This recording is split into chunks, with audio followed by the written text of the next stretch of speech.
1974 சென்னையில் பிறந்து அப்பா ஒரு ஃபிலிம் டைரக்டர், அம்மா ஒரு சிங்கர். அதுக்கப்புறம் ஒரு தங்கையும் தங்கை பிறந்து 2 வருஷத்துலேயே இறந்து போக ஸ்கூலிங்லாம் முடிச்சுட்டு விஷுவல் கம்யூனிகேஷனில் பேச்சுலர்ஸ் டிகிரி படிக்கும் போதே நடிப்பு மேலே ஆர்வம் வந்து ட்ராப் அவுட் பண்ணி நடிக்க போக 1984 முதல் படம் வெற்றி. அதுக்கப்புறம் அவங்க அப்பாவோட நிறைய படத்தில் சைல்டு ஆர்டிஸ்ட் ரோல். குடும்பம், நான் சிகப்பு மனிதன், வசந்த ராகம், சட்டம் ஒரு விளையாட்டு, இது எங்கள் நீதி. 1992 அவரோட 18வது வயசுல ஹீரோ. படம் பேரு நாளைய தீர்ப்பு. படம் செம்ம ஃபிளாப்.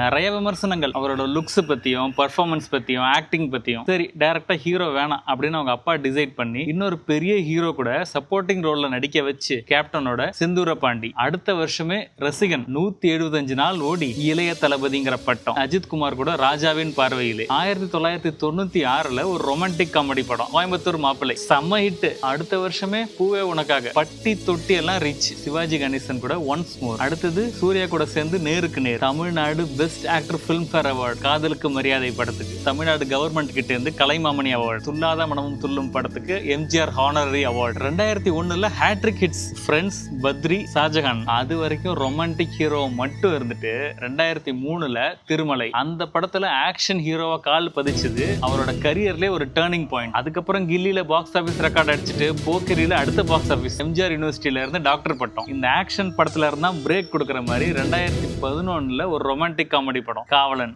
சைனால ஷாங்காய் இன்டர்நேஷனல் பிலிம் ஃபெஸ்டிவல்ல ஸ்கிரீன் பண்ணி சைனீஸ் ஆடியன்ஸ் எல்லாம் கவர் பண்ணி, அதுக்கப்புறம் உங்களுக்கு நல்லா தெரியும் கிராஃப் அப்படி மேலே போயிட்டே இருந்துச்சு. நண்பன், துப்பாக்கி, கத்தி, தெரி. 2017 ரிலீஸ் ஆன மெர்சல் நேஷனல் பிலிம் அவார்ட்ஸ் யூகேல பெஸ்ட் ஃபாரின் பிலிம் அவார்டு வாங்கி கூடவே இவருக்கு best supporting actor award. Bucheon international fantastic film ஃபெஸ்டிவல்ல ஸ்கிரீனிங் பண்ணி இன்டர்நேஷனல் அச்சீவ்மெண்ட்ஸ் ரெகக்னிஷன் அவார்ட்ல பெஸ்ட் ஆக்டர் அவார்டு வாங்கி 2019 ரிலீஸ் ஆன பிகில் தான் ஈஜிப்ட்லயும் ஜார்டன்லயும் ரிலீஸ் ஆன முதல் தமிழ் படம். இதுக்கெல்லாம் நடுவுல 2009 விஜய் மக்கள் இயக்கம் ஆரம்பிச்சு 2019 சிட்டிசன்ஷிப் அமெண்ட்மெண்ட் ஆக்டை எதிர்த்து குரல் கொடுத்து 2022 தமிழ்நாடு லோக்கல் எலெக்ஷன்ஸ்ல அவரோட ஃபேன் கிளப் சார்பா கண்டெஸ்ட் பண்ணி 115 சீட் ஜெயிச்சு 2024 தமிழக வெற்றி கழகம்ங்கிற கட்சி ஆரம்பிச்சு 2026 தமிழ்நாடு எம்எல்ஏ எலெக்ஷன்ல கலந்துக்கிட்டு 234 தொகுதியிலையும் நின்று தமிழ்நாட்டிலேயே பெரிய ஜாம்பவான்னு சொல்ற டிஎம்கே ஏடிஎம்கே விட அதிகமான சீட்ல ஜெயிச்சு இன்னைக்கு சிஎம் சீட்ல உட்கார போறவர் தான் நம்ம தளபதி விஜய். சினிமால மாஸ், பாலிடிக்ஸ்ல கிளாஸ்.